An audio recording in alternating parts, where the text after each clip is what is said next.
Welcome, everybody, to the Fireside Chat series Tech Leaders in Focus, brought to you by Scalable Leaders.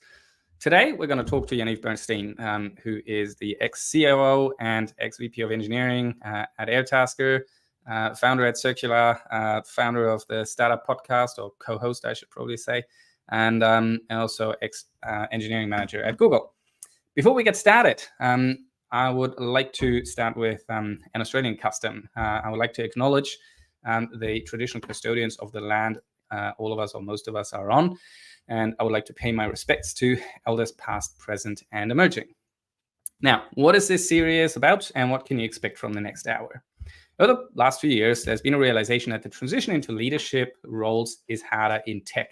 That means design, engineering, data, product management, cybersecurity. And the reason is that the gap between the leadership skills need to be by the time we step into leadership role is simply larger because as individual contributors, we don't hone in the personal skills and leadership skills as much as people in sales, marketing, and HR.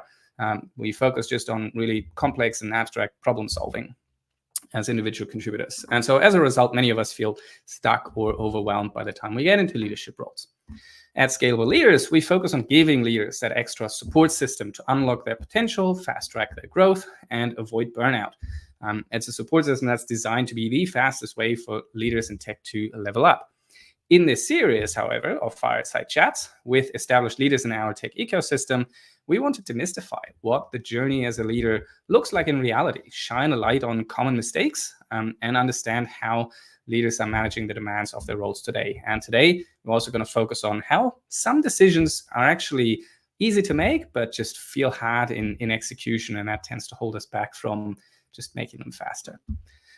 When you're joining us live today, put your questions throughout the session into the comments box, and we'll get around to them towards the end. And if you're catching up later as well, ping us directly on LinkedIn or on other channels, and we're happy to answer any questions. Now, with me, I've got Yaniv. Welcome. Tell us a little bit about what you do today and what that means on a day-to-day basis before we talk about your transition into leadership. Thanks, Ben. Excited to be here. So you have actually caught me on a bit of a career transition or career break. So until the end of last year, I was founder and COO at Circular, which is a venture-backed tech company with the mission of accelerating the adoption of the circular economy by moving to more of a leasing and subscription model for subscription electronics. I actually, like I said, wrapped up my role there at the end of last year. That is not widely known. Yep. This is probably the first forum in which it's been announced to more than one or two people at a time. World exclusive. You heard it here first, folks. And, I guess I'm still deciding exactly what I want to do next, but I guess I'm at the point in my career where I have a little bit of a portfolio career anyway. So I have the Startup Podcast, as you mentioned, which turns out to be quite a time-consuming thing to do. I advise a number of startups. I invest in startups. I'm on the board of a tech-focused not-for-profit and do various things like that. But also I am now a stay-at-home parent. I'm cooking dinner most nights and things like that, which is a nice change. Excellent. All righty. Well, there's a lot for us to dive into, especially I think the transition of being an employee and a leader at a company versus being a founder, and then a thought leader as well. Let's see how much of that we'll get around to today. Now, tell us a bit about sort of your early career journey when you first stepped into a leadership role. What was the journey? How did you get picked as a leader? And and what was sort of your first assignment as a leader? What was that like? It's a funny story, actually. So, I kind of hung around at university for quite a while. Ended up doing a PhD in computer science, and that's partly because I was sort of lazy, partly because I was interested, and partly because I actually graduated from my undergrad around the time of the dot bomb, the tech wreck, and I couldn't get a job. So a combination of those. So I actually ended up with my first full-time job was at Google in their Zurich office in Switzerland. And after a year there as a software engineer, I was working on one team and we had a kind of a sibling team, and the tech lead, the leader of that sibling team, was moving to a new role. And my manager pulled me into a room and he said, So as you know, that person's leaving, and we need to find someone to be the tech lead. And I'm sitting there going, "Yep, okay. Why are you talking to me about this? What can I do to help?" And he said to me, "You're a candidate." And I said, I've only had I've only worked here for about 11 months. What about the obvious candidate? And he said, the obvious candidate turned down the offer. So for those who are Simpsons fans, default are the two sweetest words in the English language. I kind of got the role by default. But of course, there were other possible people. And I think, the reason I got picked as the leader is because I'm outspoken, and I sort of showed from very early on a focus on getting things done and a focus on outcomes. That outcome focus is something we've talked about quite a bit, and I think it's so important. I mean, obviously, as a product person, I'd say that, but is that something that was like there in you right from the start, or is that something that you developed sort of throughout your career?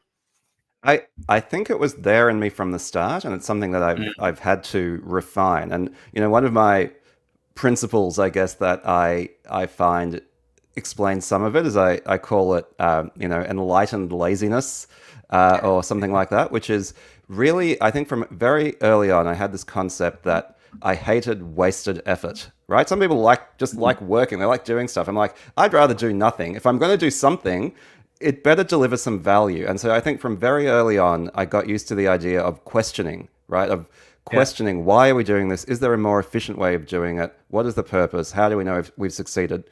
All of this stuff. And I was lucky enough to have landed in a place like Google where that was considered to be good leadership. There are other places where they'd be like, this person's a pain in the ass. Let's sort of bury them. But I think at Google, I was asking the difficult questions. I was suggesting alternative, more efficient ways of doing things. And yes, it was something that, like I said, came somewhat naturally to me, but also something that is something that I've deliberately made the choice to invest in over time. Yeah, I remember like 20 years ago, so reading articles on like what great engineering is, and there were some advocates at the time saying, well, real engineers are actually lazy, and like in the best possible way. And one of the people I tried to hire at the time for my startup, I think he put it in a very good way. He said, the best code I've ever written is not there, because I didn't write it, or rather I removed it, later on and simplified. And I think that, there's a quote from Einstein as well, right? Like if I had 1 hour to solve a problem, I'd spend 55 minutes on figuring out the problem, and then 5 minutes on actually, effort into the solution, because by that time it's it's easier. So it's sort of in history, I feel like we always keep coming back to that actually, if you do something, then if you can be really targeted in that way, it's a great habit. Yeah, well, actually, yes. I mean, it's interesting. So, yeah, I think that quote I'd actually heard attributed to Lincoln, but there's an even better quote, which I love. And he was actually a German general in the Prussian army, a guy called Kurt von Hammerstein-Eckword. And he said, I just looked it up, I divide my officers into 4 classes as follows: the clever, the industrious, the lazy, and the stupid. Each officer always possesses 2 of these qualities. So basically, your classic 4 square, right? And he said, those who are clever and industrious, I appoint to the general staff. Under certain circumstances, those who are stupid and lazy can be useful. The man who is clever and lazy qualifies for the highest leadership posts. He has a requisite and the mental clarity for difficult decisions. But whoever is stupid and industrious must be got rid of, for he is too dangerous. So, I find it very amusing, but also very true in a sense, right? It's that sense. It's the lazy person, that desire for leverage on your investment, whether it's time, money, whatever it is. That drive is what makes for good leadership. Yeah, and I think there's a parallel here to building startups, right? You have some people who are very industrious, but they don't do, like, they're not stupid by capability, but stupid by not having done the right things, not having the right insights. They end up running really fast with their startup, but just in the wrong direction, because they haven't asked their customers the right questions. Yeah, and it's sad to see, right? There are no prizes for effort in startups, right? You can have great intentions, work really hard, and it does not matter if you're not solving the right problems. Yeah, indeed. All right, so let's talk about sort of you got that promotion into leadership by default, and how did you think of yourself and your leadership style at the time? Who inspired you as a leader, and what did you sort of try to incorporate into your own leadership style? Well, okay, so those are two slightly different questions. At the very beginning Yeah. of my journey, I didn't have a single fixed inspiration, and I was kind of figuring it out as I went along, to be honest. And, I wasn't at Google in the super early days. This was around 2007, but it was still at a point where the company was a scale up rather than a giant tech behemoth, and was figuring out a lot of the stuff itself as it went along. So there was no management training. There was nothing like that. And, I think I kind of stuck with what I had, which was this sense that, the effort of my team needed to be well spent. And that meant making sure that the people on that team were working on the right things in the right way and collaborating and communicating effectively. So that served me fairly well for that early stage of leadership.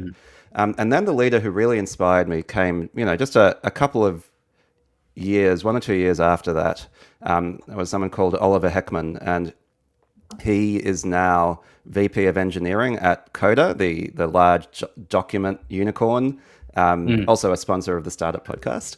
And he was at the time the director of engineering at YouTube. So when I moved across to YouTube, he was my manager there. And that was also when I moved into actual people management rather than just team leadership. I was then had, people management responsibility. And what I found inspiring about Oliver then and now as a leader is that he had high expectations, but you felt like he always had your back, right? So it was this sense of he induced this psychological safety, which I think is sort of an easy, it's easy to say psychological safety. It's very hard to do it right. And I think he did it right, where I felt that I could go to him with all my problems.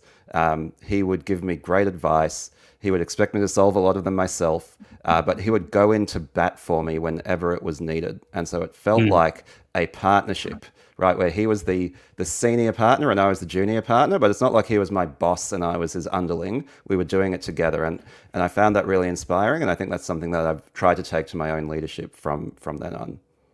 Yeah, awesome. That's interesting. Is that approach, does that sort of incorporate leading through questions rather than like giving people answers? Absolutely. I think it's a lot about questioning. It's a lot. I mean, it's funny that I feel like the earth is a bit salted with this stuff because all of these concepts have been so watered down when you talk about psychological safety or empowering your teams and so on. But I try to do the not watered down version of that wherever possible, where it's like, yes, your job as a leader is to set clear expectations, to hold people accountable to those expectations, but at the same time to help them meet those expectations, right? It's not a test. You're not testing them, you're helping them along the way. But you also give them a lot of agency, and you lead by questioning them. And actually, and sorry, I'm happy to move on in a moment, but something just came to my mind. There was actually a leader who inspired me early on, and that was when I was doing my PhD. My supervisor is a person called Justin Zobel, who now is a pro vice chancellor at the University of Melbourne, and he led by questioning. And in a sense, as a PhD supervisor, he was my first manager, and I had other friends studying PhDs, and they were always complaining about how crap their supervisor was, and I just couldn't empathize because mine was great. And he gave me ideas, he held me accountable, and he asked me questions, and that allowed me to actually develop my own skills with his help, rather than being scared of my weekly meetings with him. I actually looked forward to them. That's awesome. And actually, in the way you've described sort of that approach to leadership, you've really nailed sort of the three principles that I try to teach people and that are part of the Scalable Leaders curriculum as well. The first one being, I'm going to simplify drastically here now, create clarity or bring clarity to your team. What are we working towards? Where do we want to be? What are the guardrails? And what's the order of priorities? I think most teams in tech would crave to at least understand on a continuous basis the order of priorities. The second one is generate energy, and that starts with creating psychological safety and actually taking anxiety out of the out of the team, and then making sure people are in positive spirits.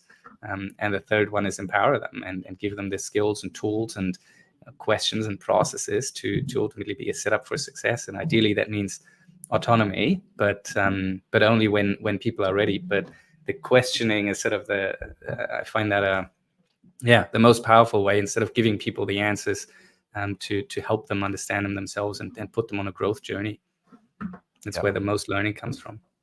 Now, let's talk about mistakes. And I know we've talked about this a little bit, and sort of forms the title of this particular episode.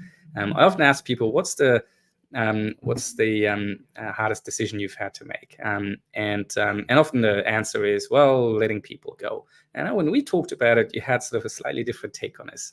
Talk us through this. Yeah, so letting people go is a really interesting one, right? I think people say it's the hardest decision I've ever had to make. I would have said that in the past as well. But what I realized is, in most cases, letting someone go is quite an easy decision to make if you abstract it, right? If you remove the personal element. What it is a really difficult decision to execute on, right? So if you look at someone objectively, and the way you can tell that this is the case is it's always easy to think how some other manager, some other leader should fire an underperformer on their team. You're like, oh, look, that person's clearly underperforming, letting their team down. They should let them go. It's obvious. But then when it comes to someone on your team, unless you're a sociopath, shout out to all the sociopaths on the call. But for the rest of us, it sucks to fire people. It is unpleasant. It brings up a lot of emotion. It makes you feel bad.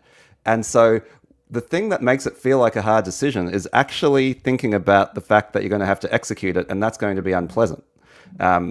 So it's not usually a hard decision. What I actually find is that letting someone go, if you put yourself in the right frame of mind, is usually a very easy decision, in the sense that nearly everybody, again, except for the sociopaths out there, waits far too long to let somebody go, in my opinion. And so by the time you are really agonizing over whether to let someone go, as far as I'm concerned, that decision's really only already made, and the agonizing is really a symptom of the fact that you don't feel like doing it, not that you don't know it's a right decision to make. Yeah. There's a lot to be said there about just how self-management is important to leaders, but or to being a good leader.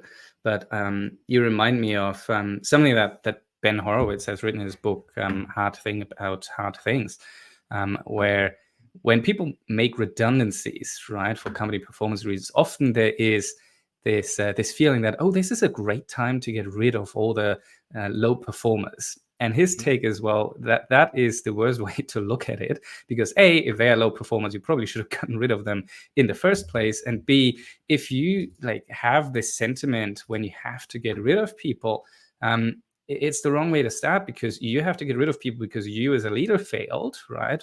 Or the company, you're getting rid of people for company performance, not for individual performance. And that needs to be very, very clear in the communication. And I think some companies, especially during COVID, did that pretty well and went out of the way to make sure that everyone in market understood we have to let go of people. They are great people, but we have to let go of them. I think Airbnb did some fantastic efforts there. Airbnb is the clear example of that done well. Yeah, famous. But I still see it today with some startups that just have to go through redundancies. They are a lot of the leaders put the people they have to let go first before themselves and say, look, these are great people, please help them find a new job. And then they get around to them as leaders starting their own job journey. And I think that says a lot about their character and the priorities. Great. All right. Sorry, I took us on a slightly different route there. That's fun. Now, I think the hard decisions, sometimes we still end up in the on the wrong side of the decision, and we make mistakes, right? Every leader has made mistakes throughout their career. What were some of the mistakes that you've made early on that, looking back, you're like, oh gee, I should have done that differently? Yeah, I mean, it's always the people mistakes that haunt you, right? And so the one that sticks in my memory is I had a person on the team who was very high performing from the point of view of technically excellent.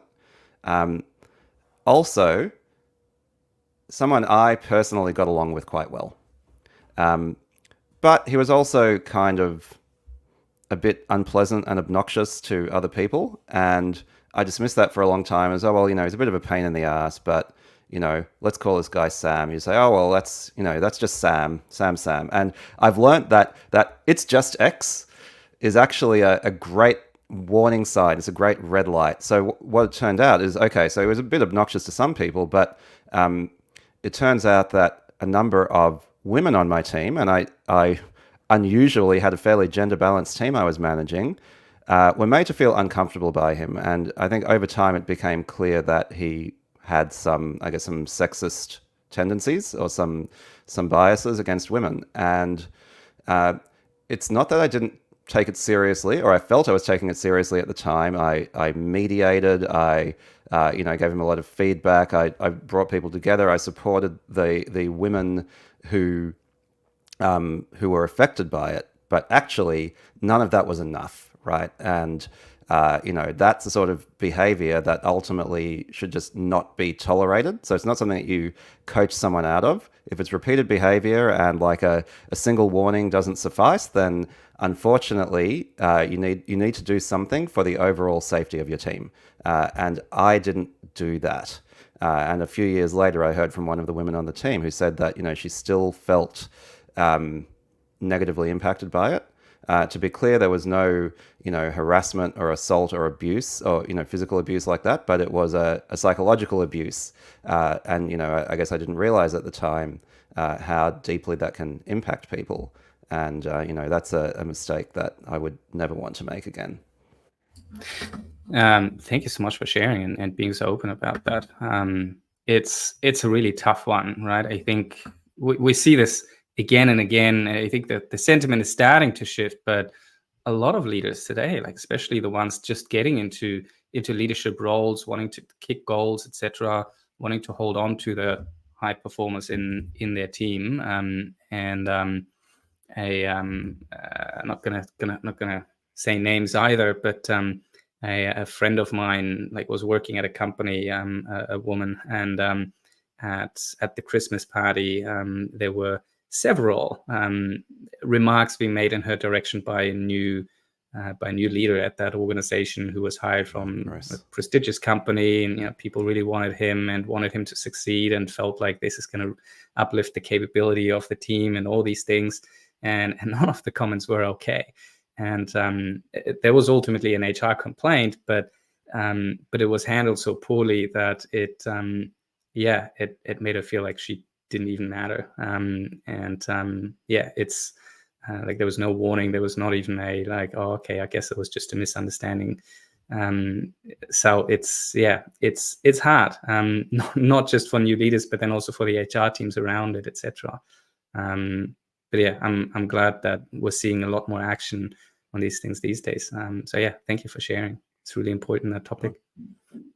Yeah, it's not worth sacrificing your humanity for in the end. No, it's not. And I guess that provides a short stopping point for me to say it's these kind of situations and how to create psychological safety and how to coach high performers into sort of a different direction if they are upsetting is why scalable leaders exists, and why we've got sort of as our core pillar actually. You've dropped off. I'm sure he'll be back in a second. Why as one of our core pillars, we've got sandbox sessions where people can talk through challenges, difficult situations. We role play, we discuss case studies like these ones, and make sure that people can sort of bypass these kind of mistakes.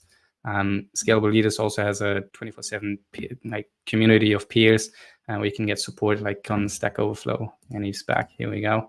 And a playbook we go through leadership principles and best practices for difficult situations and decisions. It was all carefully put together, the whole program and support system, with insights from people who've worked at leadership positions like Google, Atlassian, Culture, and Sendel, and some well-known executive coaches. And so whether you're about to get into leadership or you've been in leadership for a while, what we found is actually really helpful to understand your strategy to grow as a leader, because growth as a leader is just never done. And there's always another challenge, especially as you sort of move up the chain. And so what we'll do and offer to anyone is a free call to help you as a leader figure out how you can succeed and break through your next ceiling. You can head to scaleableleaders.com/call, book yourself in for a free 45-minute session to go through your goals, your challenges, and discuss how you can potentially overcome them and what some of the strategies might be for you. Now, that brings us back to Yaniv, who I hope stays on the call for now without drop-offs. As a leader today, and I know you've it's been a little while since Airtasker, but then you've had your own startup as a COO. What are you known for as a leader today? The good and the bad. Where do you make your own trade-offs, I guess? Yeah. And of course, to get a really good answer to this question, you'd have to ask the people who have worked with me. But here's my best guess for what I'm known for, and the good and the bad. So I think starting with the good, I think I am known as a very first principles thinker. I ask, like you said, I ask questions. I think that's really important. I get to the nub of why we're doing what we're doing. What's the point? Are we doing it the right way? And also not just asking the questions, but proposing solutions that are well aligned with our goals. I think that's one thing I'm known for. I think I'm known for quite clear communication and for being a relatively empathetic leader. I think the bad is at times I can become a bit disconnected from the detail of the day-to-day. I think this is something I felt more, especially at Circular as an earlier stage startup, where it's like, okay, you talk about hands-on leadership. I do find that I spend a lot of my time, at that kind of more abstract level of goals and people and organization. And I think that's all very valuable.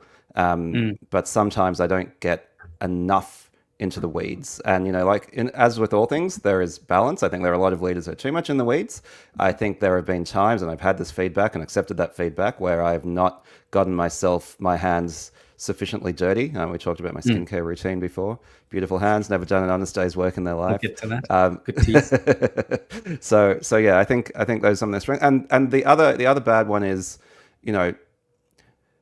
we talked about the difference between decisions that are hard to make and decisions that are hard to execute. I have certainly at times allowed myself sort of to pull my punches, to not follow through on things that actually I've known and my team has known that I should do. Not only letting people go. That's a very common theme, right? As I'm sure you're aware, but more broadly, it's like having the courage of my convictions and actually following through is something that I would say I'm inconsistent at, and something I always work to improve. Yeah, that's an interesting one. Let's dive into that for a second, because the flip side of that is someone who's just constantly rocking the boat, right? Which I suppose I've been known to do.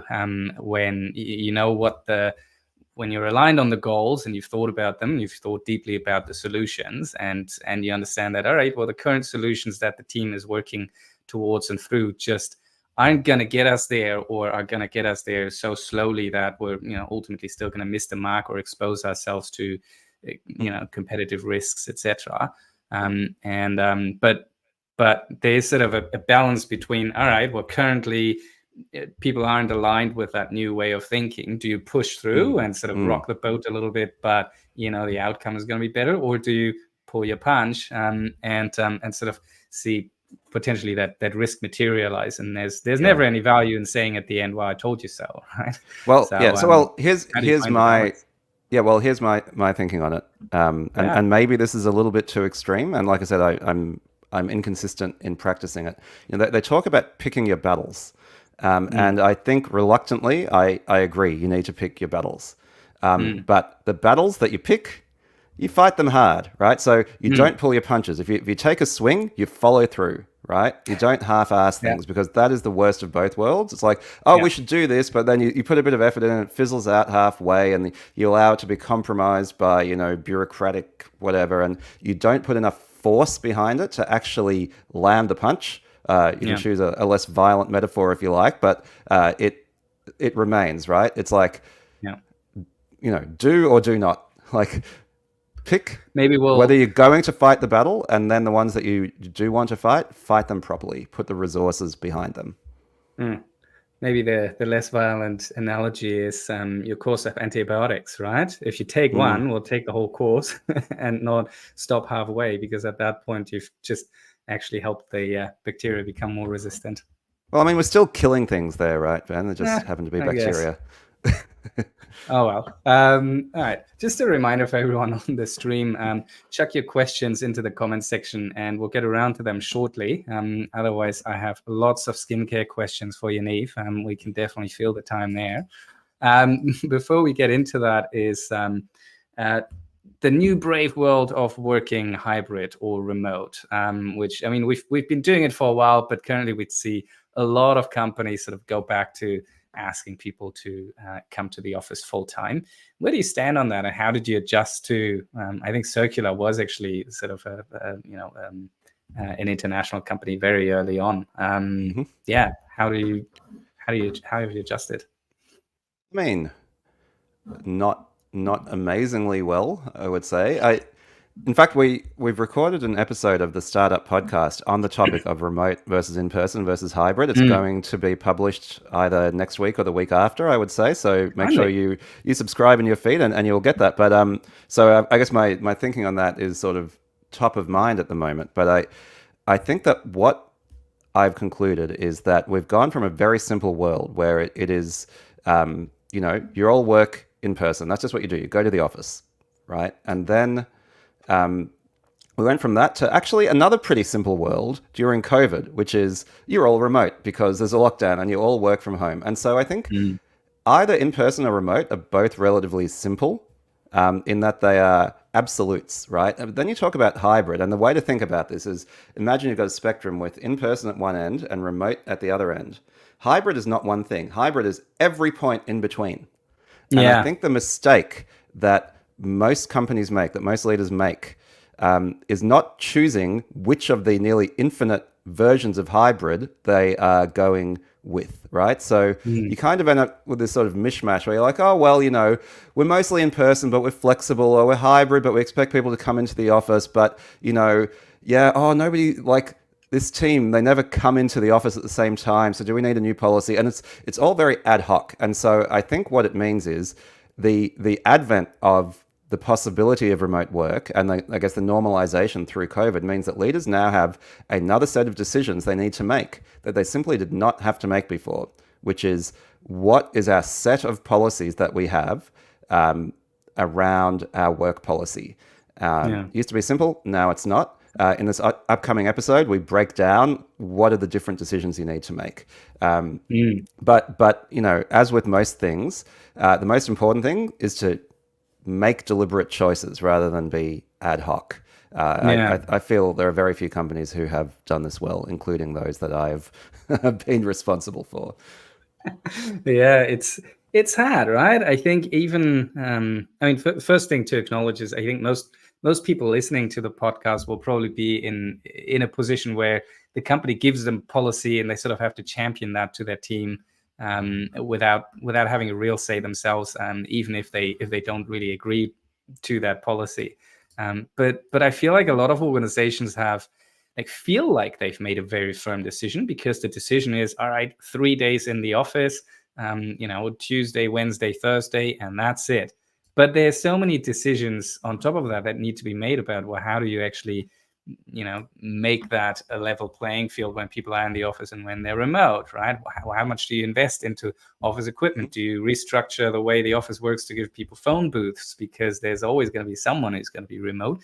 What do you do? Some people are remote and some people are in person. And it's like all the micro decisions to satisfy the needs of the organization and the processes and the collaboration, as well as the needs of the individuals of flexibility being apparent, and some people being more extroverted, more introverted, etc. So that's where it becomes just so blurry and much more intricate. And you talked about this at the beginning. I feel like a lot of CEOs sort of stay at, or the people making the decisions stay at the very high level of what is the right policy, and don't go enough into the details of what, and now how do we make that work really well. And so I see just a lot of half-assed setups. Well, like I said, I use the word design. I think the word design is underutilized in general. It's sort of been put in this little corner where it's like, how do things look? No, design is how things work.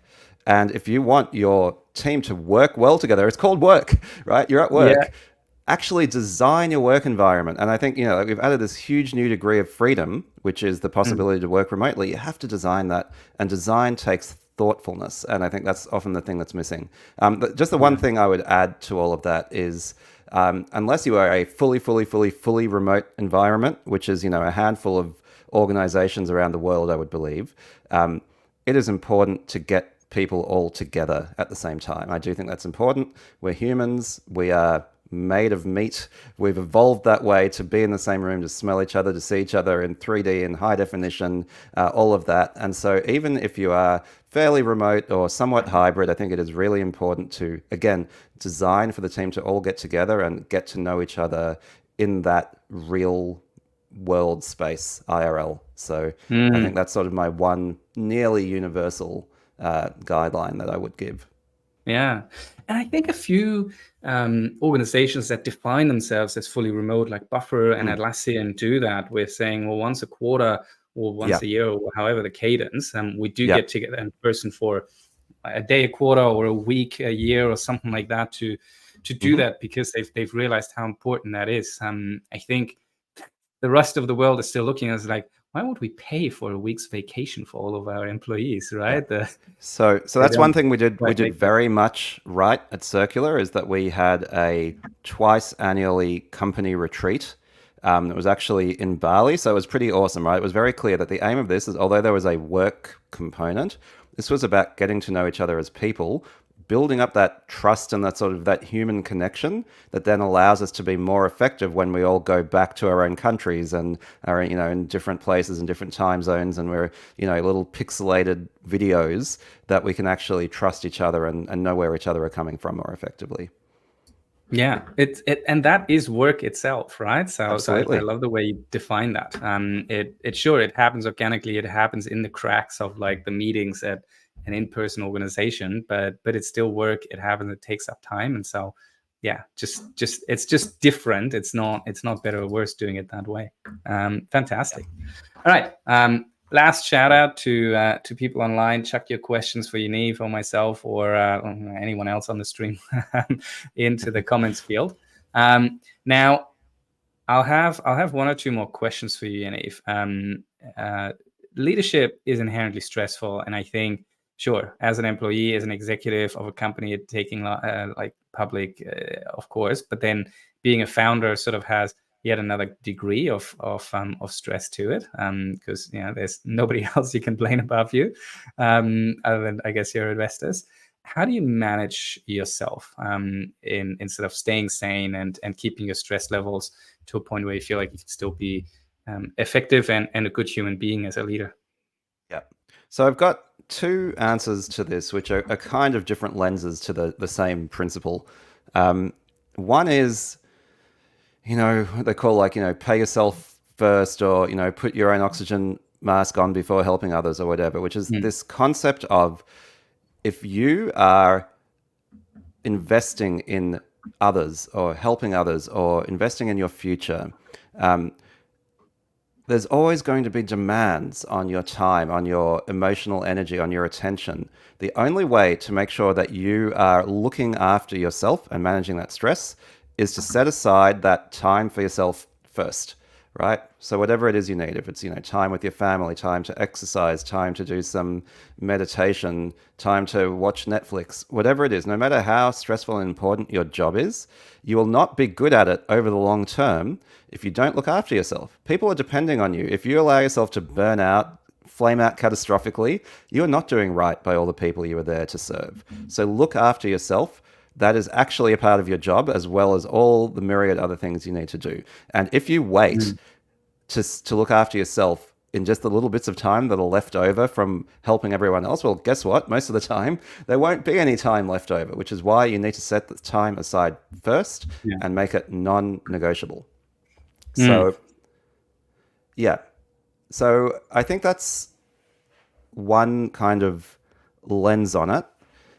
And I guess the other one, which I posted about a few months ago, is a sort of a principle that I call caring a lot, but not too much. I think, like with most things, you know, the ancient Greeks had it right. Everything in moderation, everything in balance. And I think, you know, startup culture, grind culture, a lot of this stuff, it glorifies absolute extreme commitment. And in particular, in founders, it glorifies fusing your own identity with the identity of your startup. Right? Which means that your level of caring is nearly infinite. I mean, for those of you who are parents, right? Like, you love your child, you would do anything for your child. You kind of fuse your identity with your child. Your startup is not your child, right? In some ways it is, but actually, you're allowed to kill your startup. So that's one big difference. Yeah, and you can sell part of it to other people. Yeah, that's right. There are a lot of things that are perfectly legal to do with your startup that you would end up in jail if you did it to your kid. So I think that already, that's a clue, right? Which is that what you want to do, a startup is something where you do have a kind of responsibility to maximize its chance of success. And if it's going to fail in an orderly and kind of timely way. Right? A startup is a type of experiment. You don't know it will succeed. Fusing your identity to it makes it very hard to make rational decisions because suddenly you see yourself as your startup. You put everything into it. You forget about yourself. And that's really bad. And, you know, if you talk to doctors especially doctors like oncologists who deal with patients who have, you know, a survival rate that is not incredibly high, they are there to help those people. Sometimes they'll see them survive. Other times they will see them die. You cannot, if you want to be a good oncologist, you can't take it too deeply to heart every time one of your patients die. And it's hard. And they call that professional detachment, right? And I think caring a lot, but not too much, is about saying, yes, nearly every waking moment is taken up with your startup. That's kind of, it's nearly appropriate. But then when you're with your kid, when you're doing exercise, when you're on holiday, when the startup is failing, most startups fail, you need to have enough of yourself left that you can make the right decisions and that you can be a complete human being. That's awesome. That is really great advice for a lot of founders. Actually, something I wish I had heard when I had my first startup. Great. Now let's translate that into advice for emerging leaders, right? And like the situation I hear a lot that they are in, and in the current cohort, we've got actually 4 of them in the same group, all like on that like cusp of leadership. Some of them have a couple of reports, some of them have like it's been formalized. Their title is head of product, and so but they're still sort of in that mindset of, well, I need to prove myself and I need to do everything sometimes. What's your best advice for sort of those emerging leaders?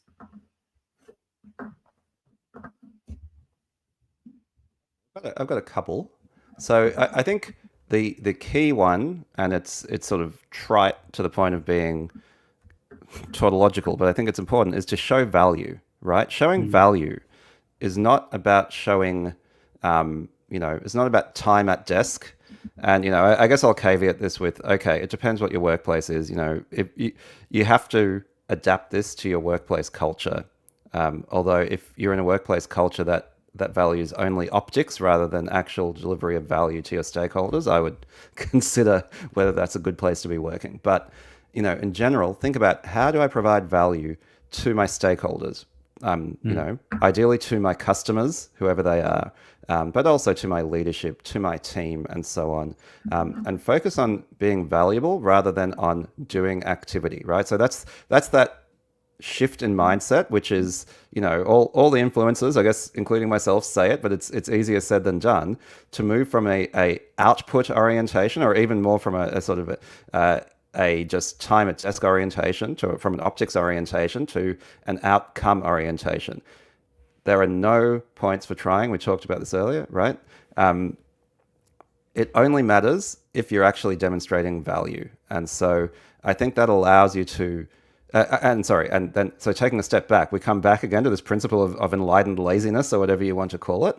It is a question of maximizing your leverage. It's like, instead of thinking how many hours can I work, it is how much value can I deliver for every hour that I work, and therefore the metric is no longer number of hours worked. It is value delivered. And I guess that old statement, work smarter, not harder, again, it's not wrong in that sense. And I guess the other bit of advice I would have is actually around disagreeableness. We were sort of asking, you were asking before, Ben, about my leadership journey and why I was sort of picked out for leadership. I held no formal leadership roles at school or university. It's not, it wasn't sort of, again, that's why I was sort of so surprised. But I think one thing that was interesting is, because I always learned to care enough, but not too much, I set clear boundaries. I learned how to say no early on. In places, even, to people who are higher status than me and so on. I learned how to say it politely and respectfully. I learned how to say, if you want me to do thing B, that means I'll have less time to spend on thing A. Do you still want me to do it? And what that made me seem is like someone who really took this stuff seriously, right? Who understood how the world worked, who respected themselves as well as respecting others, wasn't just a pushover, and therefore, as someone who was worthy of leadership, the lazy and intelligent general, right? And yeah. I would again, you never want, and you have to adapt this to the culture of your workplace. I will mention that again, but I have been fortunate enough that I have never had long-term blowback for standing up for myself. Sometimes in the short term, I pissed off the wrong person, but then I found that other people who observed the interaction ended up respecting me more. And so that's been something where I'm like, oh, okay, actually valuing yourself in the workplace, not being arrogant, not being entitled, but just valuing yourself as you should, and using that to set boundaries is a weird hack for increasing the degree to which other people respect you. Because if you don't respect yourself, then other people kind of won't either. They won't respect your time any more than you do yourself. Yeah, that's awesome. All righty. Well, I think we've got some great stuff in here already, but I know there's a first question, but I know the question almost everyone on the stream is craving the answer for is, Yaniv, why is your skin so smooth? Let's do the big reveal. I take a liter of fresh cream every morning and I slather it all over my body and I leave it on for 30 minutes while singing opera. Excellent. Okay. Yeah. So this is part of the reserved time for yourself. It's that liter of cream and singing opera. Excellent. Okay. Yeah. Well, there you go, folks. You've heard it here first. You can all leave the stream now. We've teased it. Now you've got the answer. Alrighty, cool. So on the comments, still keep checking any questions in there that you have. But we've got a question from Alexander. It's a long one, so I have to work my way through that. So on disagreeableness, when you step into a product leadership role in a startup, it's usually taking work away from the CEO, CPO. And how have you experienced that transition? And what are some of the challenges in that transition, like working with, the executives or the founders, I guess, even themselves? It's really hard. It's really hard. Actually, one of my favorite thought leaders in product that some of you will be familiar with is John Cutler. I'm actually really excited. We're interviewing him on the podcast this Friday. And his newsletter is called The Beautiful Mess. And what I love about his thinking is he doesn't come up with these sort of very clean prescriptions like do A and do B and then you'll succeed. He accepts that it's actually really messy, especially leading in product, and that it involves a lot of nuance and texture and whatnot. And so I think that is true, right? And I think the correct answer to nearly any question in reality is it depends. It is so contextual, right? But I think that the thing to do is, the first thing you need to do with the CEO and CPO, which is, like you say, you're taking work away from them. You're taking a bit of ownership away from them, is to build that trust. And it's difficult, and I certainly won't say I've always succeeded at this. So I'm not going to hold myself up as like I know exactly how this is done. But you need to adapt yourself to them. The way to think about it is when you join any organization, but especially in a startup, the CEO and the CPO, whoever it is, like the leader who you are most responsible for working with, they're a certain shape. And their shape is kind of hard. You're going to have to mold yourself to them. They're not going to mold themselves to you. Now, the choice you have is, do you like the shape that they are? And that's something that you should really try to figure out in the interview process. It's really easy to think when you're interviewing for a role is like, I'm trying to get the job. But there's that old truism, which is like, you're interviewing them as much as they're interviewing you. Because what you need to ask yourself is, am I comfortable molding myself to this type of leader? Because you will have to mold yourself. And so I think, disagreeableness means standing up for yourself and for your ideas and so on. It doesn't, being disagreeable, it's a personality trait, right? It doesn't mean, I'm grumpy and I'm kind of always the naysayer. It means I am questioning things. I stand up for myself. I'm willing to endure a certain amount of social ostracism for my beliefs. That's disagreeableness. But you absolutely have to build that trust and figure out the right way to mold yourself to your leader without actually losing yourself. It's messy. It's a messy thing to do. Therefore, it's a messy answer. But I think that's the best I can do. Yeah, but I would agree. I think I've worked with so many founders myself as a consultant or employee, etc. And the problem is they are, and I've been a founder myself, I can say this, often they are just very unreasonable human beings, right? They've got these huge ambitions, barely the skills or resources to even get, the first 100 meters into the race of getting to their goals. And the goalpost also shifts a fair bit. A lot of them are, very creative and disruptive and impulsive individuals. And so often by the time the task is assigned, things change behind the scenes and the goalposts are shifted, and it often doesn't get communicated particularly well because the stability of a large organization isn't always there. And so, that sort of adds another level of complexity into it. I think you touched on it earlier, right? Pick your battles and know what you as a leader going into that situation, what you stand for and what you want to be firm on. And there's going to be a lot of things that founders won't and CEOs and executives won't budge on. And you have to learn fast what these things are. That'd be my 2 cents on that. Yeah. Now we have questions pouring in now. Let's go with Sunny here. What would you tell your younger self not to do or should have done, sort of looking back on your journey? I guess this is more, more something I should have done more of is to plan and design that work again, the arc of my career. I think I have relied a little bit too much on serendipity.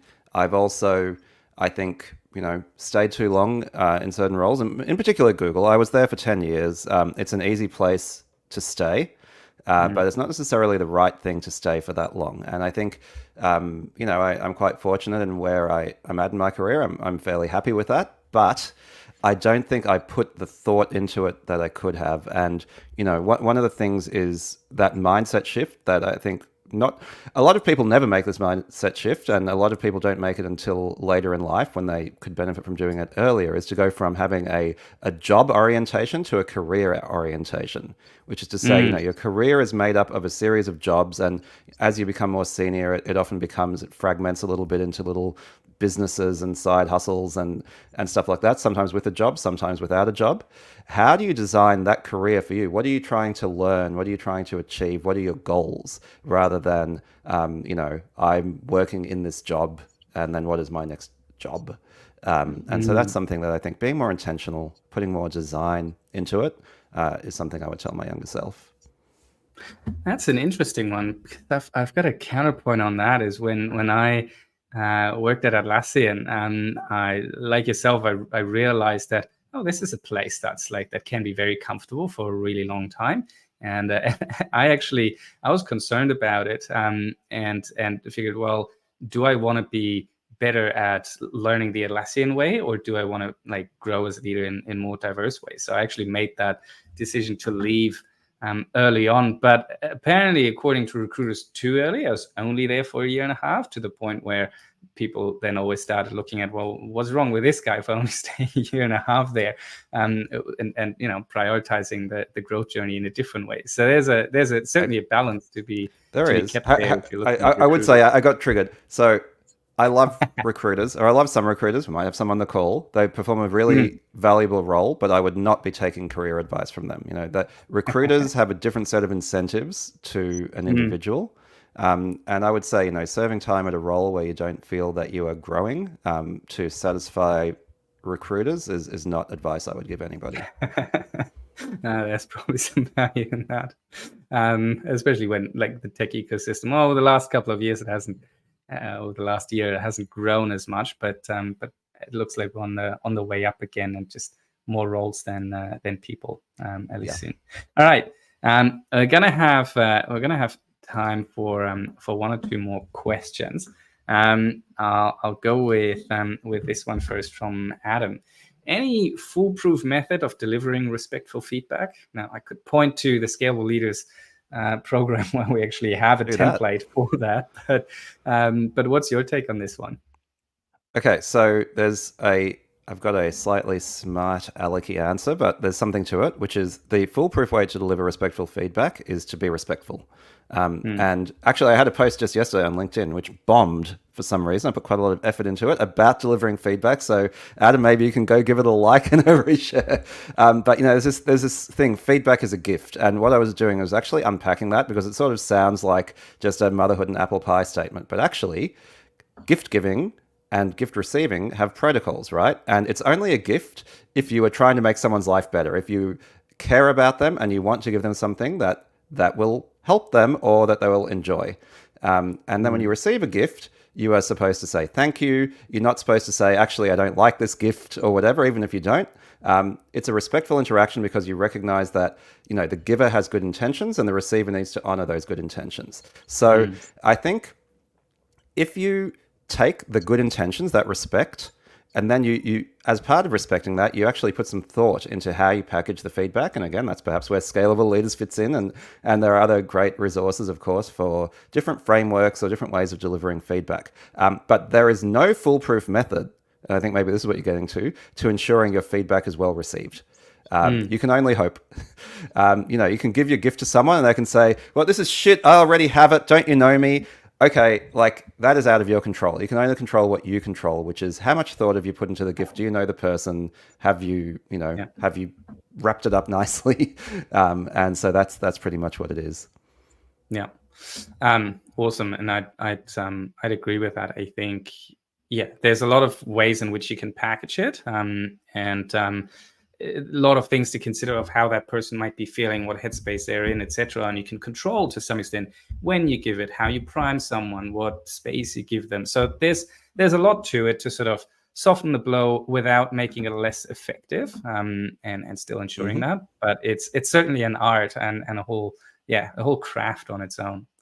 Now we have more questions on the call, but not much more time to go into them. So what I'll do is we'll maybe get around to the comments in the event feed on LinkedIn and tackle that. So I want to wrap it up and say, Yaniv, thank you so much. It's been an absolute pleasure for you to share so many gems, so much knowledge, so much insight. Thank you. Do you have anything else in your mind that you would like to share with our audience before we wrap it up? No, that's about all. Just in terms of where you can find me, like I do share my thoughts in two places in particular. So one is LinkedIn. I'd love it if you could all give me a follow or even a connection and tell me you're connecting from this seminar. I'd love to be connected to you all. And the other thing is a startup podcast. That's gone from a little side hustle to something a bit more significant than that. And, if you enjoyed this session, I'm sure there are quite a few listeners already, but give it a go. at least one person has said it's the thing that turned them into a regular podcast listener. So yeah, I'd love to have more listeners and of course, feedback, episode suggestions, and so on. Awesome. All right. Well, thank you so much for joining, everybody, and big kudos for spending your lunchtime hour to, or whenever you do it, for anyone listening later, to invest in your leadership skills and mastering leadership, into your own knowledge and understanding of how this all works. That sort of investment and curiosity is a huge asset to the ecosystem at large. The next fireside chat will be in 2 weeks. Usually we have them on a weekly basis, but in 2 weeks, we'll be talking to Virginia Murdoch, who's head of product at EQL and was an ex-product director at Culture Amp. We'll be talking about self-awareness and reflection as a leader. And then the week after, we'll be talking to Lauren McCormack, who is the CPO at Zip, and talk about what that transition into a leadership role and an executive role at a public fintech company is like, and how you make sure you don't get fired for the regulatory risk that's involved in these things. I'll put the links as well into the comments, or you can find them on the Scalable Leaders page. They're already announced. If you have a leader that you want to hear from, someone who is a good human and has achieved impressive things, please mention them, let me know, put me in touch with them, however you want to do it.